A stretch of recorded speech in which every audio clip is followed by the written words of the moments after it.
Buenos días, hermanos. Que Dios les bendiga. Algunos dicen que no hay dicha completa. ¿Ustedes qué piensan? ¿Hay o no dicha completa?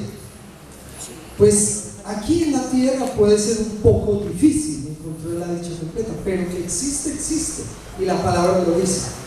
Y para hablar de la dicha completa vamos a empezar con una evaluación. Entonces va a aparecer aquí una evaluación.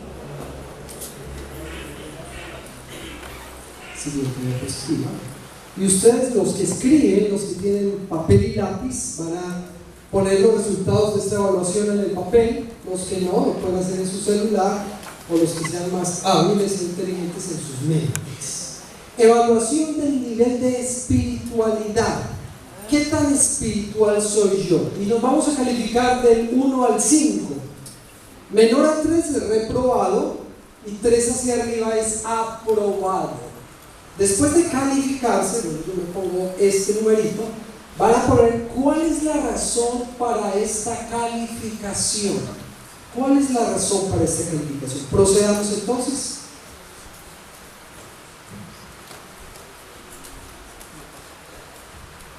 A pedir que 3 o 4 den testimonio de sus respuestas.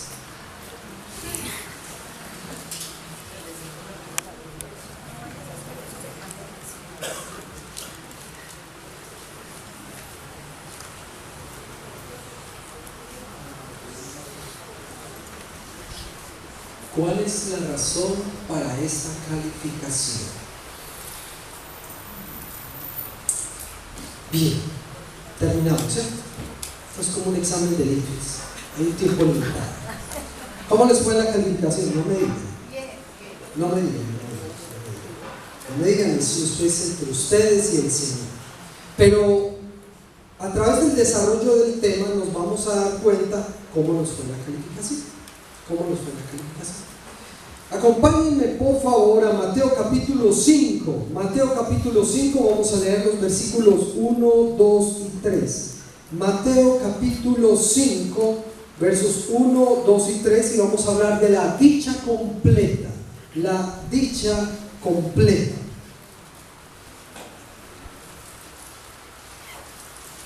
Mateo capítulo 5, versos 1 al 3, dice así la palabra del Señor. Cuando vio las multitudes, subió a la ladera de una montaña y se sentó. Sus discípulos se le acercaron y tomando él la palabra comenzó a enseñarles diciendo: dichosos los pobres en espíritu, porque el reino de los cielos les pertenece. Dichosos los pobres en espíritu, porque el reino de los cielos les pertenece. Hoy daré comienzo a una serie acerca de las bienaventuranzas. Serán 8 sermones acerca de quiénes son los bienaventurados, quiénes son los que alcanzan la dicha completa. Y las bienaventuranzas, como ustedes saben, están encabezando el Sermón del Monte, una de las exposiciones más importantes del Señor. Y cabe decir que las bienaventuranzas no describen grupos u oficios. No es que son los limpios de corazón por aquí, los pobres en espíritu por aquí, los mansos por aquí, los que padecen persecución por aquí, etc. O los que lloran, no. Las bienaventuranzas son un grupo de características que todo cristiano debe tener. Son cualidades que se esperan de un creyente. Todos deberíamos tener estas características. Todos nosotros deberíamos tener cada una de estas 8 características que se mencionan al comenzar el Sermón del Monte. Las bienaventuranzas. En Mateo capítulo 5, versos 1 al 3, Jesús enseña que para ser bendecido hay que ser pobre en espíritu. Si tú deseas ser feliz, debes comenzar por ser pobre en espíritu.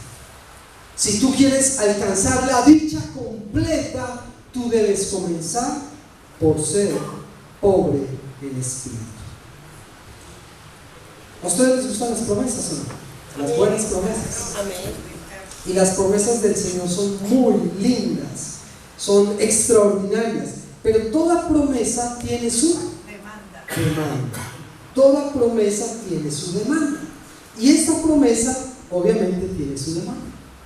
Para alcanzar la dicha completa debemos ser pobres en espíritu. Número uno, entonces, ¿cómo alcanzar esa dicha? Si existe la dicha completa, ¿cómo puedo alcanzarla? ¿Cómo puedo yo aspirar a tener la felicidad plena, la bendición plena? ¿Cómo puedo hacerlo? Pues el texto dice, siendo pobre en espíritu. Es decir, la demanda para esa promesa. Ahora, ¿qué significa ser pobre en espíritu? Una persona pobre en espíritu es aquella que reconoce que necesita de Dios porque es pecador.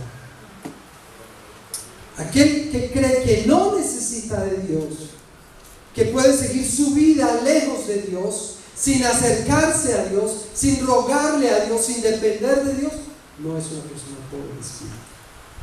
Una persona pobre en espíritu es aquella que reconoce que no tiene ningún merecimiento. Señor, no merezco la vida, no merezco el perdón, no merezco tu aprobación. Es solo por tu gracia, Señor. Una persona pobre en espíritu es aquella que depende de Dios y no confía en sí misma. Depende de Dios y no en sus fuerzas. Depende de Dios y no en sus capacidades o en sus cualidades. Una persona pobre en espíritu no es arrogante, no es autosuficiente. Ahora, nosotros tenemos una imagen distorsionada de la palabra pobre. Entonces, cada vez que hablamos de una cualidad, de una característica que es pobre, es algo malo, algo. Aquí, pobre en espíritu no significa que tenga baja autoestima. No es el acomplejado, el golpeado, el que le han hecho bullying, al pobre que está ahí, que sí, que claro, pobrecito. Pero no necesariamente ese es un pobre en espíritu. No se trata de aquel que es temeroso o inseguro. No es ese el pobre en espíritu. No es aquella persona que no tiene la capacidad de emprender, de salir adelante. No es eso. Ese es otro problema. Pero no ese es un pobre. Ay, pobrecito, es que tan pobre en espíritu. No, eso no es. Tampoco se trata de crisis económica. Ser pobre en espíritu no es ausencia de recursos económicos. Es una actitud de corazón. Independientemente de cuántos recursos materiales tengas, puedes ser o no pobre en espíritu. Algunos ejemplos bíblicos de personajes que tuvieron actitud o que fueron pobres en espíritu. Por ejemplo, Moisés. Moisés le dijo una vez al Señor: Señor, si tú no vas con nosotros, yo no voy. Cuando el Señor lo llama a que siga guiando al pueblo en medio del desierto, huyendo de Egipto, con todo lo que esto implicaba, Moisés dice: Señor, un momento, si tú no vas conmigo, yo no voy.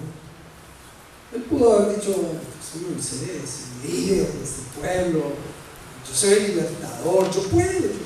Si tú no vas conmigo, Señor, yo no voy. Isaías, cuando Dios se le revela, exclamó: voy a morir en presencia del Señor porque soy pecador. Cuando Isaías está enfrente de la presencia del Señor, no va y dice: Señor, aquí estoy, mírame, aquí, mírame, premiame, felicítame, Señor, aquí estoy. No soy digno de estar en la presencia del Señor. Soy hombre pecador, reconozco el pecado. Juan el Bautista, cuando a Juan el Bautista le preguntan de Jesús, dijo: no soy digno de desatarle su calzado. No soy digno de desatarle su calzado. Y recuerdan lo que Jesús dijo de Juan el Bautista. ¿Qué? O sea, lo puso por allá el tipo y decía: hombre, y lo que dijo Juan Bautista fue: no soy digno Yo digo, si un hombre de esa estatura espiritual no era digno de desatar el calzado, ¿cómo que agarre Carlos Castañeda? No, por Dios, no soy digno de nada, de nada. Pablo, el gran Pablo. Yo creo que si sumamos la fe de todos los que estamos aquí, no llegamos al porcentaje de la fe que tuvo. ¿Y saben qué dijo Pablo? No pretendo haberlo alcanzado, no soy perfecto, es decir, no he alcanzado la madurez total. Yo prosigo al blanco, me esfuerzo por alcanzar el supremo llamamiento. El gran Pablo. No he llegado, estoy en el camino, estoy luchando. El gran Pablo. Y una vez Jesús, enseñando acerca de la actitud espiritual, habló de un publicano y de un fariseo, y puso como ejemplo a un cobrador de impuestos, una persona que era reprochada y señalada ante el pueblo, y lo pone como ejemplo porque el publicano, dice Jesús, oró de lejos, no se sentía digno de acercarse al altar, se sintió inmerecedor y no levantaba ni siquiera la mirada y reconocía su pecado. Ejemplos bíblicos de personas que se mostraron como pobres espiritualmente. Y podríamos decir que la otra actitud, el contraste de ser pobre en espíritu, es el arrogante espiritualmente, el arrogante, pues. Entonces están los otros ejemplos. Pues si está el publicano, está el fariseo de la historia de Jesús en Lucas 18. ¿Qué decía el fariseo? Ay, Señor, gracias porque yo no soy igual a toda esta parte de pecadores. Soy superior. Pues, ¿cómo se comparan conmigo? Yo hago más, yo canto más, yo sirvo más, yo hago muchas cosas. Yo ayuno, yo doy ofrendas. El arrogante espiritual. ¿Recuerdan? En una etapa de la vida de Pedro fue arrogante espiritual. Él sufrió un cambio, pero antes él llegó a ser arrogante espiritual. Entonces Pedro dijo, no, Señor, aunque otros se escandalicen de ti, yo jamás te voy a negar, yo jamás te voy a abandonar. Y el Señor Jesucristo casi se le ríe en la cara. Lo que pasa después en la vida de Pedro demuestra que estaba en un estado de arrogancia espiritual. Yo sí puedo, yo tengo dones, yo soy servidor, yo soy un apóstol, yo soy un siervo del Señor. ¿Sí? Felicitaciones. Más adelante, Pedro le negó 3 veces, porque depositó su confianza en sí mismo, porque fue arrogante espiritual, porque no cumplió con lo que el Señor ya había predicado. Los pobres de espíritu reconozcan su necesidad de Dios, reconozcan que delante de Él no somos nada.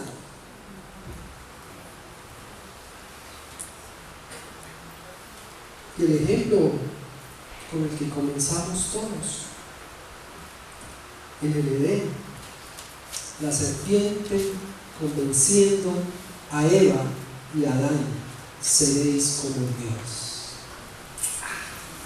Ya no vamos a ser criaturas, no más limitaciones, no más imperfección, vamos a ser como Dios. Sigamos el consejo de la serpiente, no sigamos el consejo de Dios, no dependamos de Dios, no sigamos los consejos del Creador, vamos a ser como Dios.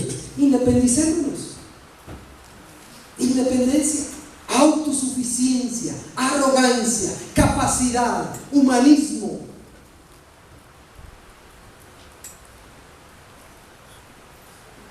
Juan Calvino dijo: solo quien ha sido reducido a sí mismo a nada y descansa en la gracia de Dios es pobre en espíritu.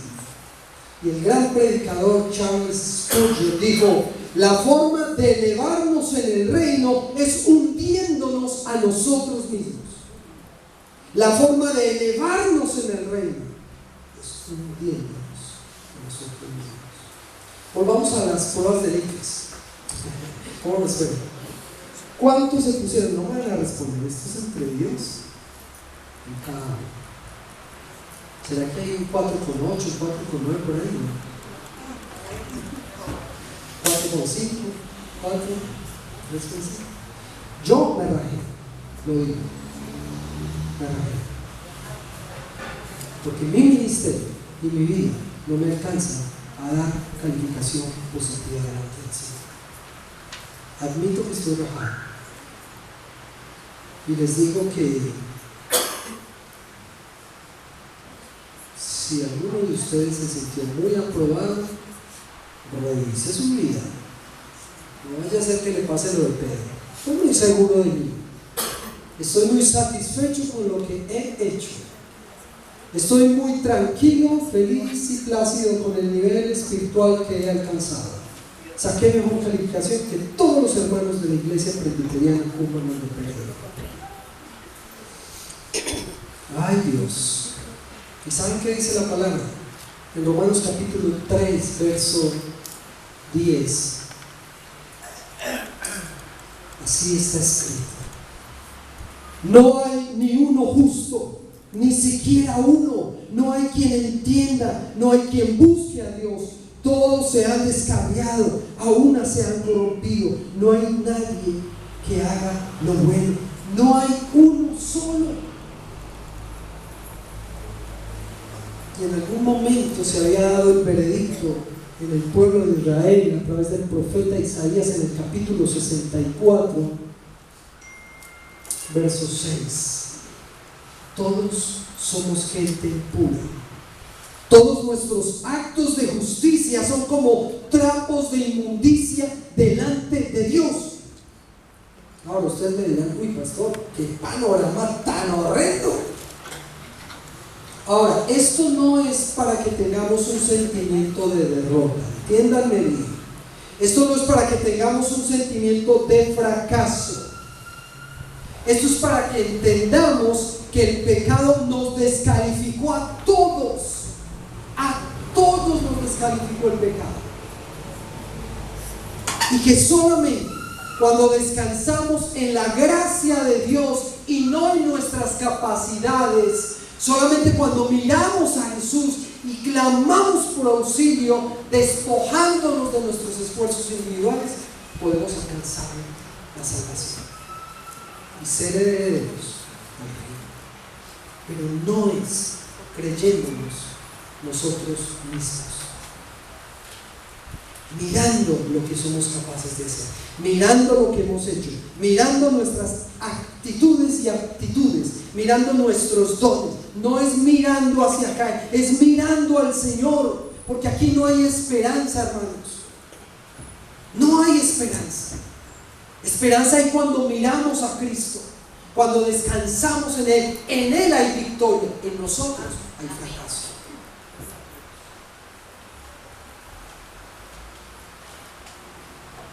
¿Cómo podría ser el paralelo entre una persona que vive como pobre en espíritu versus el orgulloso espiritual?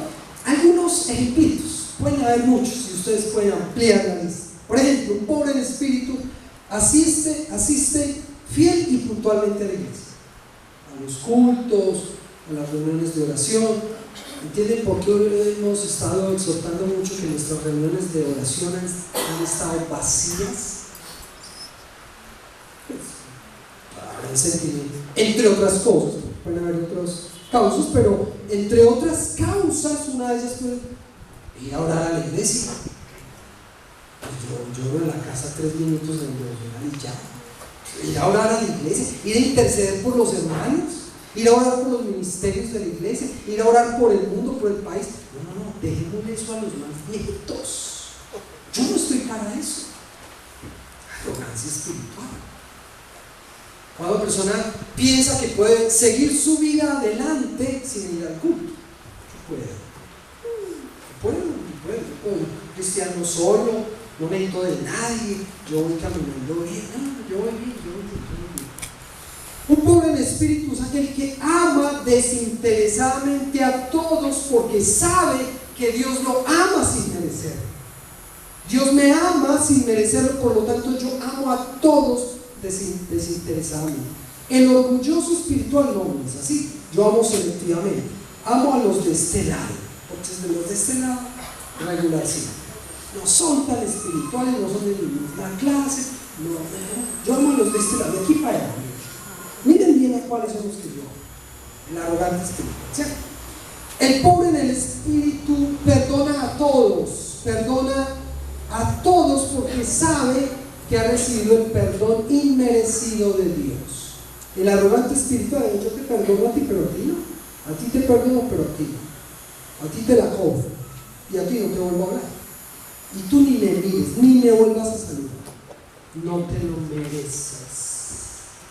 El arrogante espiritual. El pobre en espíritu sirve a todos porque sabe que Cristo se entregó por amor. El orgulloso espiritual no se dispone para el servicio y entonces estamos meditando mano de obra en todos los ministerios, pero no, yo estoy contento con de vez en cuando ir a la iglesia, pastor. No me moleste la vida. ¿Servir en un ministerio? No, eso no me interesa. El pobre en el espíritu asiste a la escuela dominical y a las capacitaciones porque sabe que necesita aprender. El arrogante dice, yo aquí voy a ir por allá. Ese maestro tiene algo que enseñarme a mí. Oh, por Dios. Si yo he estudiado más que él. Si yo llevo más tiempo en la iglesia que él. Yo ya di esa clase. Yo que voy a ir por ahí. Yo no necesito esa escuela. Yo no necesito esas capacitaciones que la iglesia programa. No, yo no necesito eso. El pobre en el espíritu diezma y ofrenda con disciplina porque tiene eterna gratitud con el Señor. El orgulloso solo da cuando le sobra, porque no tiene mucho que agradecer. Si todo lo ha hecho él, que es a punta de esfuerzo propio, de alcanzar sus propios logros en su egoísmo, entonces no tiene mucho que agradecer, pues por lo tanto da poquito. El pobre en espíritu trabaja en equipo.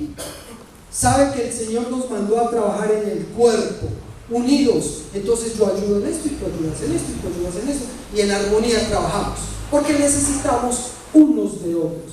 El arrogante le gusta trabajar solo, porque es que cuando uno trabaja solo las cosas salen mejor. Qué pereza gente tan imperfecta. Uy, no, qué pereza. Yo solito hago las cosas, déjenme solito. Yo hago todo, lo hago tranquilo, no me gusta trabajar en eso. El pobre en espíritu. Pablo dijo en el capítulo 12 de Romanos: digo pues, por la gracia que me es dada a cada cual que está entre vosotros, que no tengan más alto concepto de sí que el que debe tener, sino que piense de sí con cordura, conforme a la medida de fe que Dios repartió a cada uno. En otras palabras, ubiquemos, hermanos, no seamos tan creciditos, no seamos tan orgullositos espiritualmente. Demostremos que necesitamos de Dios.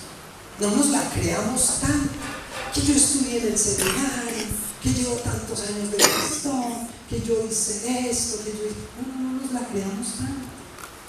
Bajémosle con humildad delante del Señor.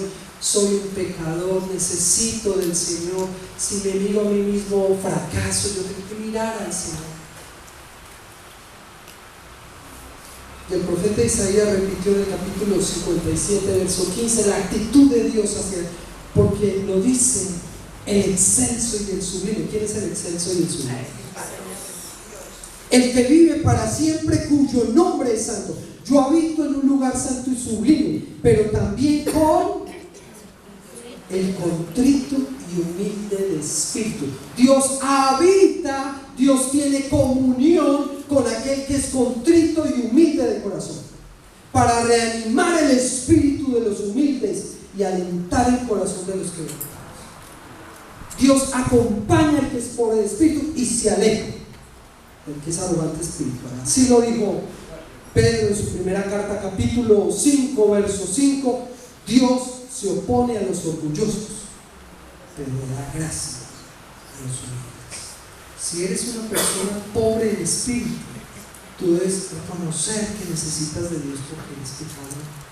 Debes reconocer que no tienes ningún mérito, que es por gracia, es por su amor. Tú debes ser dependiente de Dios y no confiar en ti mismo. No confíes en ti mismo. Te vas a traicionar a ti mismo. Confía en el Señor y no seas arrogante ni autosuficiente. Si actúas así, vas a obtener la promesa de Dios. ¿Y saben cuál es la promesa de Dios? La dicha completa. Esa que dicen algunos que no existe. La dicha completa. Entonces viene la promesa. ¿De qué se trata esa dicha completa? De disfrutar de la vida eterna en su reino. El Señor dice allí que esta persona es bienaventurada, esta persona es feliz, esta persona es dichosa, esta persona obtiene la satisfacción completa, esta persona es bendecida. ¿Por qué? Porque va a heredar el reino de los cielos. Eso implica varias cosas. Implica que la felicidad no es un plan humano. Yo puedo tener mi plan de felicidad, entonces si tengo esto, si me pasa esto y si obtengo esto voy a ser feliz. No, un momento. Dios sabe cuál es la verdadera felicidad y Él me traza a mí el camino que me lleva a la verdadera felicidad. Y ese es rebajarme delante de Él, ser humilde delante de Él, reconocerlo a Él y depender de Él, y entonces Él me lleva por el camino de la felicidad, que será pleno, total y absoluto allá arriba. Porque la verdad es que abajo hay momentos muy difíciles, pero también implica que el grado de felicidad no depende de mis circunstancias aquí abajo. Entonces, si yo fuera, si yo tuviera, si a mí me trataran, si yo obtuviera, no es eso lo que nos da felicidad. La felicidad está basada en el plan de Dios para cada uno de nosotros. Y en su palabra Él ha dicho que bienaventurado, dichoso y feliz será aquel que muestra o que se muestra pobre en espíritu, que reconoce su necesidad, porque disfrutarán plenamente de sus cosas, de su reino. ¿Cuál es la dificultad que tú estás viviendo ahora? Porque hay una promesa de dicha eterna, de dicha completa. Hay una promesa de Dios para tu vida, de obtener la dicha completa y de descansar del sufrimiento que ahora te ahorra. Pero ¿sabes cuál es la demanda? Debes postrarte ante el Señor. Debes reconocer tu insuficiencia, reconocer tu pecado, reconocer tu necesidad como un mendigo hambriento y harapiento buscando por un pan delante de Dios, y despojarnos de tanta arrogancia, despojarnos de tanta autosuficiencia, de tanta apatía hacia las cosas del Señor, y decirle: Señor, es que yo te necesito, sin ti no puedo vivir, Señor. ¿Estás dispuesto a hacerlo? ¿Estás dispuesto a reconocer delante del Señor tu insuficiencia y declararle a Él que es tu única salvación? Escuchemos esta canción y permitamos que el Señor nos muestre a través de ella.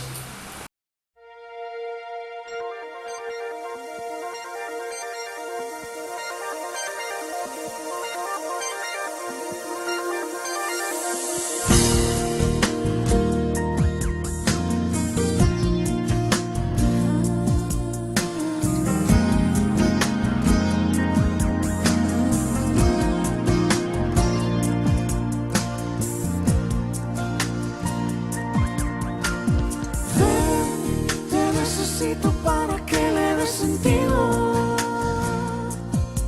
a este corazón que no encuentra reposo si no es contigo. Ven, te necesito para que le des sentido a este corazón que no encuentra reposo si no es contigo. Llegase de mañana un día Cuando la vida me empezaba a sonreír y todo iba muy bien. Me di la media vuelta y dije, no necesito de ti ahora, ven después, mi vida seguiré.